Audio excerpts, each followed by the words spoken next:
Hello बच्चों, let us see the question. Question कह रहा है let f x is equal to, function एक पार्ट वाइज फंक्शन है।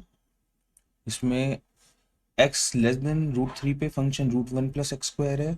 रूट थ्री से फोर के बीच में function root three x minus one है। फोर और फाइव के बीच में ग्रेटेस्ट इंटीजर ऑफ एक्स है और x greater than equal to five पे मॉड वन माइनस एक्स है।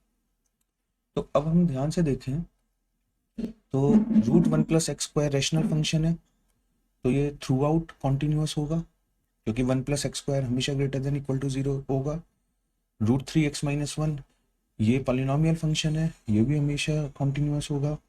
ग्रेटेस्ट इंटीजर ऑफ एक्स ये कब डिसकंटिन्यूस होता है? इंटीजर पॉइंट्स पे। तो फोर और फाइव पे ये डिसकंटिन्यूस हो सकता है और मॉड वन माइनस एक्स ये कंटिन्यूस फंक्शन होता है। तो बेसिकली अगर हम इस क्वेश्चन में देखें तो हमें points of discontinuity find out करनी है। तो हम जो चेंज पॉइंट्स हैं उन पे कंटिन्यूटी को चेक करेंगे। तो वन बाय वन सबसे पहले लेट्स चेक इट।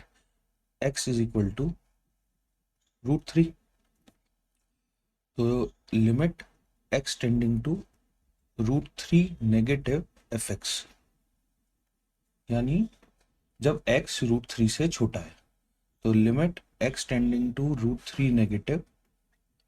तो लेफ्ट हैंड साइड से देखें तो फंक्शन कैसे बिहेव कर रहा है? Root one plus x square. तो इसमें रूट थ्री को पुट कर लेते हैं, तो ये जगह root one plus root three का square is three, that is root four which is equal to two. तो ये हमारी क्या आ गई? Left hand limit.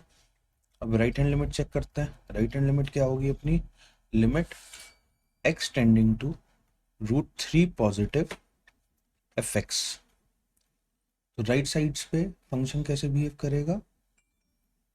Root three x minus one. तो limit x tending to root three positive root three x minus one, इसमें put करते हैं तो ये हो जाएगा root three into root three minus one. तो ये हो जाएगा three minus one that is to.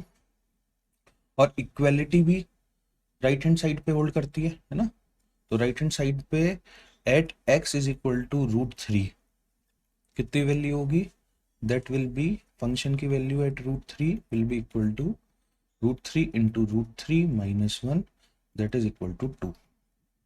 तो यहां से हम क्लियरली बोल सकते हैं कि left hand limit is equal to right hand limit is equal to function की वैल्यू एट रूट थ्री। तो इसका मतलब हम बोल सकते हैं कि function is continuous at root three. तो इसका मतलब ये तो पॉइंट ऑफ डिसकंटिन्यूटी नहीं है। अब हम चेक करते हैं at x is equal to four पे। तो एक्स इक्वल टू फोर पे अगर चेक करें तो पहले एफ फोर पे वैल्यू लिखते हैं। एफ फोर पे फंक्शन ग्रेटेस्ट इंटीजर की तरह काम करता है। फोर का ग्रेटेस्ट इंटीजर कितना होगा? फोर होगा। Now let us check left hand limit. तो limit x tending to four negative f x. तो लेफ्ट हैंड साइड से फंक्शन कैसा बिहेव कर रहा है? Root three x minus one. तो limit x tending to four negative root three x minus one.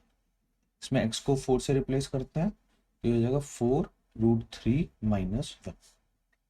और right hand limit check करें तो राइट हैंड लिमिट होगी limit x tending to four positive f x. तो right side से function greatest integer की तरह behave करता है, तो ग्रेटेस्ट इंटीजर ऑफ एक्स। तो फोर से जस्ट बड़ी वैल्यू का ग्रेटेस्ट इंटीजर कितना होगा? फोर ही होगा। तो यहां से क्लियरली हमें दिख गया left hand limit is not equal to right hand limit. इसका मतलब एक पॉइंट ऑफ डिसकंटिन्यूटी हमें क्या मिल गया है? एक पॉइंट ऑफ डिसकंटिन्यूटी हम साइड साइड लिखते चलते हैं। तो एक पॉइंट ऑफ डिसकंटिन्यूटी हमारा हो गया है x is equal to four, right.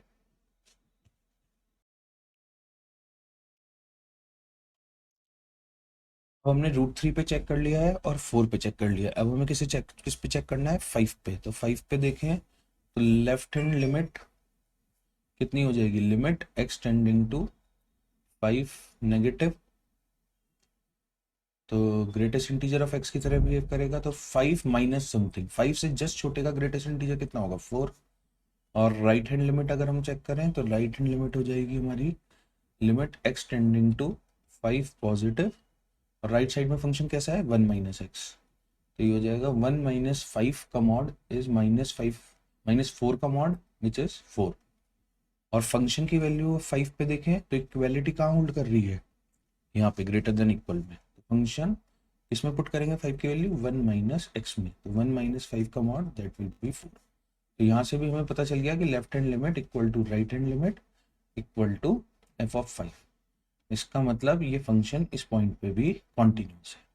तो 5 पे कॉन्टिन्यूस हो गया, रूट 3 पे कॉन्टिन्यूस हो गया, तो सिर्फ किस पे डिसकंटिन्यूस आया, 4 पे। तो कितने पॉइंट ऑफ डिसकंटिन्यूटी होंगे इसके फंक्शन के, एग्जैक्टली एक पॉइंट ऑफ डिसकंटिन्यूटी। तो ऑप्शंस में से चेक करें तो none of the option is correct, so D will be the right answer, that is none of these. I hope you understood well. Thank you.